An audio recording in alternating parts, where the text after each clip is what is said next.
You're listening to WTIM, your information station. It's time now for your expanded local news. Celebrating 180 years of St. Mary's Church and 116 for St. Mary's School comes together this fall when the St. Mary's Fall Festival begins on September 12th. All proceeds are set to benefit the church and school to continue serving the community in a variety of ways. Friday sees the Tot Rod pedal poles and fish fry, while Saturday is loaded with food, wine, and bourbon tastings, music, and much more. Sunday, however, closes on a beautiful note with their alumni mass and current St. Mary's Students Music program. Eli Marley and Mary Del Valle, with the St. Mary's Fall Festival, start by sharing about the Friday schedule to begin the event. Well, on Friday, we kick things off with our famous fish fry from 4:30 to 7:30 p.m. It is $15 a person.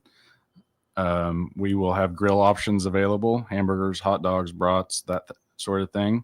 There is a kids tent with all kinds of games from 5 to 8 p.m., an inflatable obstacle course, a big slide for the kids to play on. There will be Tot Rod pedal poles at 5:30 p.m. Signups for that is at 5 p.m. And so that's a look at Friday. A quick question for you guys. Is this free to come to the Fall Festival, but then the plate of food and some of those other things are going to cost me? Correct. Okay. Yep. It's free to get in. The bands, there's no cover charge for the bands. For like the kids event and stuff, all the kids events and stuff like that, there's wristbands that you can purchase. And for the kids tent, you can purchase tickets, and each game costs a ticket or two. Saturday holds the first ever Hallelujah Hustle. It's a new 5K and walk. While the kids' tent reopens, Brushville will take to the stage, and the movie night will help keep children occupied. Saturday, we're starting off with our first annual Hallelujah Hustle 5K at 9 a.m. There's also a huge vendor event, and there will be food trucks from 9 a.m. to 3 p.m. that day. The vendor event's the same time. The Hallelujah Hustle 5K is going to be at Manners Park. There's a wine and bourbon tasting from 12 to 6 p.m. And we will have the Antics Band performing in the tent there while the wine and bourbon tasting are going on. It doesn't sound like a bad deal. A little bit of live music and some wine and some bourbon. That doesn't sound too bad on this end. 12 to 6 for that on Saturday. Yep, the band will be playing 1 to 4. 1 to 4. Okay. What else on Saturday can you tell us about? So we'll still have the grill. The grill will be open from 3 p.m. to 10 p.m. The kids' tent and games will be there from 3 to 8 p.m. With the inflatable obstacle course. There is a dodgeball tournament on Saturday afternoon and a movie night for the kids ages 4 to 11 from 7:30 to 10. It's kind of like a babysitting event. So if you're wanting to go see Brushville in the tent, then you can drop your kids off for the movie night. Sunday closes with a fried chicken dinner, a cakewalk, and the alumni recognition mass. Del Valle and Marley share how the children singing at the end encapsulates the whole weekend. Sunday wraps up our fall festival with our alumni recognition mass at 11 a.m. A delicious fried chicken dinner and cakewalk and lots more family fun. Their St. Mary's students will be performing at Mass for their all-school sing, and then they'll move over into the tent at the Fall Festival, and they'll be performing at the festival as well. So the all-school sing, that sounds awfully cool to me for the Mass. How is that to be a part of? Just a real quick one-off thing. It's amazing. Yeah. The kids, the entire school's up in the choir loft, and they sing amazing. Just belting it out. I can imagine that's pretty special. It is. They sing their little hearts out, and everybody smiles. It just makes everybody happy. Find out more about the St. Mary's Fall Festival at their Facebook page. Mary Del Valle and Eli Marley both appeared as guests on the WTIM Morning Show.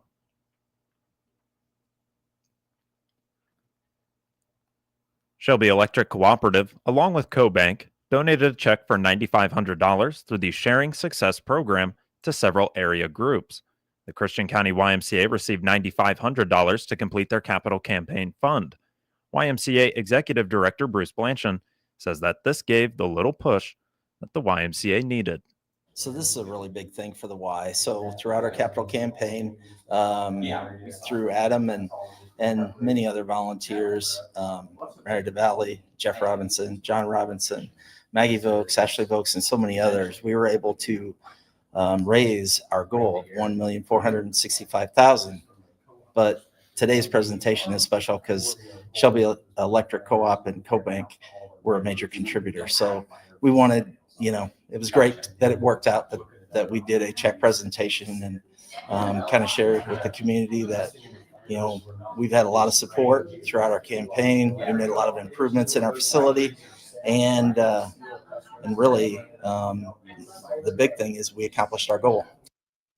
Blanchard says that he is excited to see the original vision come to life for the project in mind. It's one heck of a feeling. I mean, you have a vision for things and you think things should be a certain way, but then throughout that process, you wonder if it's right or if maybe you should alter it or change it. And then you see the finished product, and it's quite an accomplishment for the Y and for all the volunteers. The new activity center it's everybody offered their thoughts, from key stakeholders, our committee that helped raise the funds, our board, and other folks. So we tried to take everyone's advice and put it in there and really kind of meshed it together and came out with what we felt was like the spot. Board member Adam Vokes says that the ask was daunting, but the YMCA is appreciative of all the support that they have received from the public and from local businesses as well. Find out more information about the Christian County YMCA, which is located at 900 McAdam Drive, by calling 217-287-7271.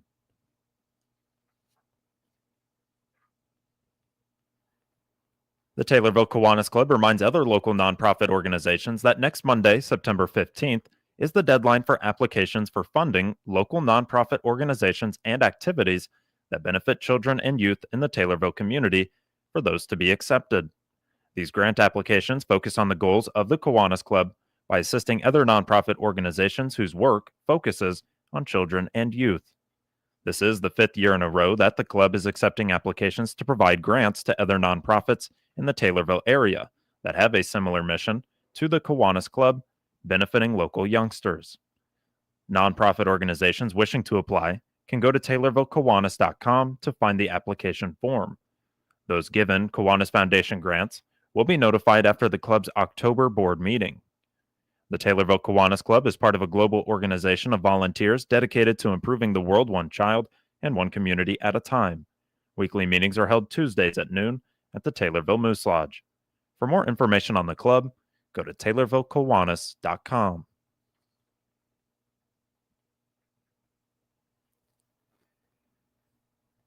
Women aged 40 and older who are uninsured or underinsured can take advantage of free breast cancer screenings this October at all 5 Memorial Health hospitals. The screenings are part of Memorial Health's annual Mammogram Mondays program, held each year during Breast Cancer Awareness Month. Appointments are required, as no walk-ins will be accepted. In addition to the screenings, women will receive educational materials on breast health, including guidance on how to perform self-exams. Screenings will be available at Decatur Memorial Hospital, Jacksonville Memorial Hospital, Lincoln Memorial Hospital, as well as Springfield Memorial Hospital and Taylorville Memorial Hospital. Each location is supported by its local hospital foundation, and women can call their nearest hospital to schedule their appointment. According to the American College of Radiology and the Society of Breast Imaging, women aged 40 and older should receive mammograms each and every year. Breast cancer is the second leading cause of cancer death among women in the United States, and health experts stress that early detection is what saves lives.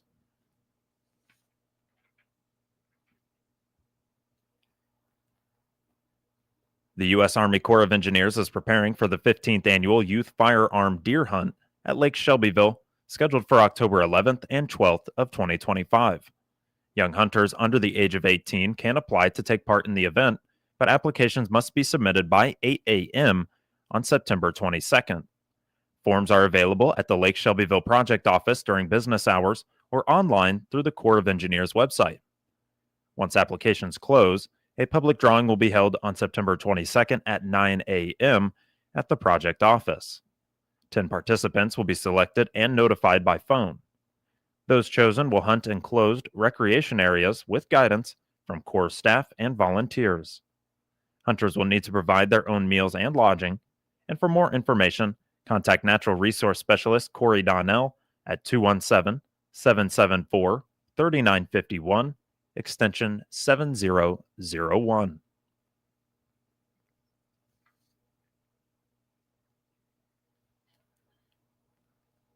State Senator Doris Turner is calling on the U.S. Postmaster General to bring mail sorting operations back to Springfield. Turner sent a letter this week after hearing continued concerns from Central Illinois residents about delays since mail processing has been moved to St. Louis. She says the change has created serious problems, including late delivery of prescriptions, rent payments, paychecks, and bills themselves. Earlier this year, the Springfield Packaging and Distribution Center was converted into a local processing center, shifting operations out of state. Turner says she is working with federal partners as the community pushes for the return of local mail sorting. For more information on State Senator Doris Turner, visit senatordoriturner.com.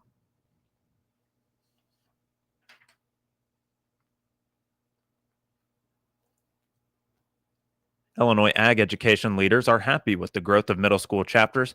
Jenny Wald is the District 2 program advisor for the FCAE, or Facilitating Coordination in Agricultural Education.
Wald's district includes Northeast Illinois. This will conclude the first portion of your expanded local news, and it's brought to you by First National Bank of Taylorville. I'm James Kirk, Vice President at First National Bank in Taylorville. I get it, switching banks sounds like a chore, but we make it easy. I've helped people and businesses move their accounts with less hassle than they've expected and more personal service than they've ever gotten before. We've been here for nearly 70 years, a true community bank that's not going anywhere. If you're ready to make a change, we're ready to help. First National Bank in Taylorville, first every time for nearly 70 years. Member FDIC. Tariffs on vehicles could impact the market for used vehicle sales, sending a surge into the used car market. However, for consumers browsing online marketplaces like Craigslist, Facebook, or other sites, the Better Business Bureau is advising caution when encountering too good to be true deals. Oftentimes, these sellers are scammers, leaving consumers out of luck and out of a car.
That's Don O'Brien, who's a scam investigator with the BBB, who added that not all scams are online. Earlier this year, Illinois Secretary of State Alexi Giannalius said his office discovered a growing number of fraudulent sales from out of state businesses listed as wholesale dealers. To determine if a seller is legit, visit bbb.org.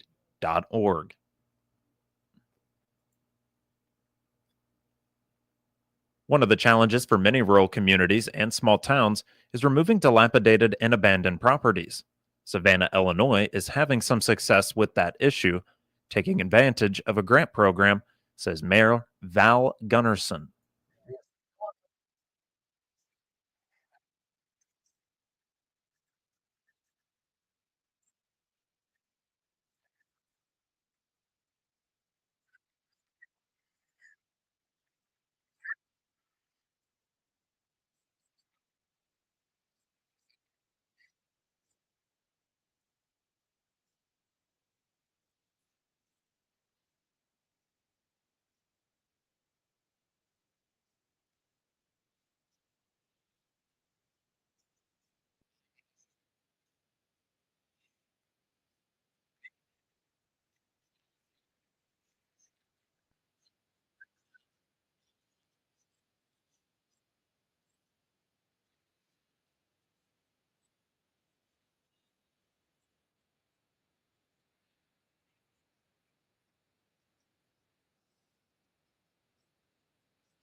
Savannah is located in Carroll County in northwest Illinois.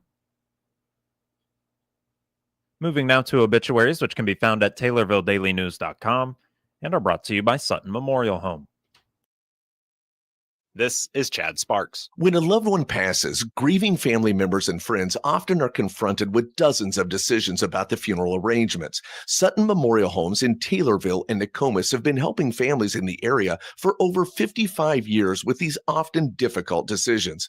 They offer pre-planning, traditional funerals, and cremation. Austin and the staff at Sutton Memorial Homes' goal is to make your family's transition easier in their time of need. Sutton Memorial Homes, where caring is what they do best. 53-year-old Pamela Tennant of Taylorville died on September 5th. Visitation is September 11th from 4 p.m. until 7 p.m. at Sutton Memorial Home in Taylorville. Memorial service will be September 11th at 7 p.m. at Sutton Memorial Home in Taylorville. Interment will be at Anderson Cemetery in Palmer. Funeral arrangements are being handled by Sutton Memorial Home in Taylorville.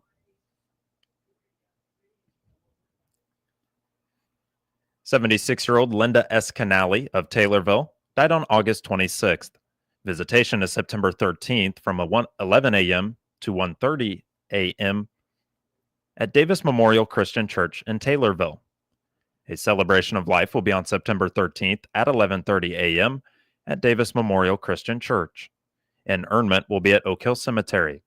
Funeral arrangements are being handled by Sutton Memorial Home in Taylorville. Paula J. Koonsman of Shelbyville, formerly of Warrensburg, will have a celebration of life being planned for her as of October 12th of 2025. Funeral arrangements are being handled by Howe and Yawkey Funeral Home in Shelbyville. And 58-year-old Randy Lee Pertalar of Peoria, formerly of Taylorville, died on August 21st. Memorial visitation is September 20th from 10 a.m. to 11 a.m. at McClure Funeral Home in Taylorville. Memorial service will be September 20th at 11 a.m. at McClure Funeral Home in Taylorville. Interment will be at Glenhaven Memorial Gardens. Funeral arrangements are being handled by McClure Funeral Home in Taylorville. Get details on these and other local news stories at TaylorvilleDailyNews.com or on WTIM. WTIM is your only local news radio.